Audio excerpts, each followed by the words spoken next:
முதல்ல வாழ்த்துக்கள், பாராட்டுக்கள். ஒரு ஹிஸ்ட்ரிய படம் பிடிச்சிருக்கீங்க. தேங்க்யூ. இதோட பிகினிங் எங்கே இருந்து வந்தது? ஆக்சுவலி இந்த மூவ்மெண்ட் பற்றி இதெல்லாம் வந்து நிறையவே படிச்சிருக்கோம்.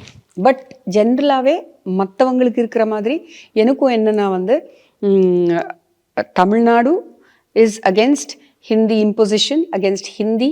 நிறைய வருஷமாக இது நடந்துகிட்ருக்கு. அது மட்டும்தான் தெரியும்.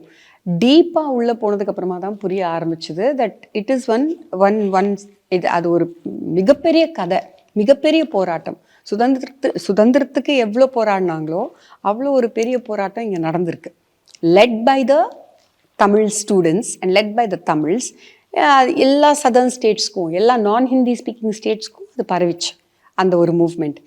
டீப்பாக டிக் பண்ண ஒரு தாட்டாக தான் எனக்கு வந்து மதிமாறன், வெற்றியோட அசிஸ்டண்ட், இப்போது ஒரு படம் பண்ணிகிட்ருக்காரு இல்லையா, மன்றாடி படம் பண்ணுறவர், அவர் சொன்னார். Is my friend.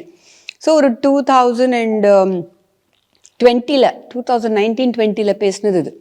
தென் அது டீப்பாக ரீசர்ச் போக போக போக அந்த இன்சிடென்ட்ஸ், அப்புறமா வந்து அதில் கலந்துக்கிட்டவங்க, அவர் எழுதின புக்கு ஆராமசாமி ஐயா, அதெல்லாம் வந்து படிக்கும்போது ஜஸ்ட் டுக் ஒரு ஷேப், ஒரு லைஃப்.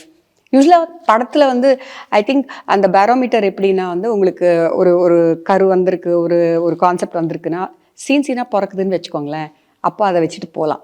சீனே வரலன்னு வச்சுக்கோங்களேன், அதை வச்சு பண்ணவே முடியாது. ஸோ இதுக்கு வந்து நான் யோசிக்க படிக்க சீனாக விழுந்துட்டு இருந்துச்சு. அங்கேருந்து பிறந்தது தான் இந்த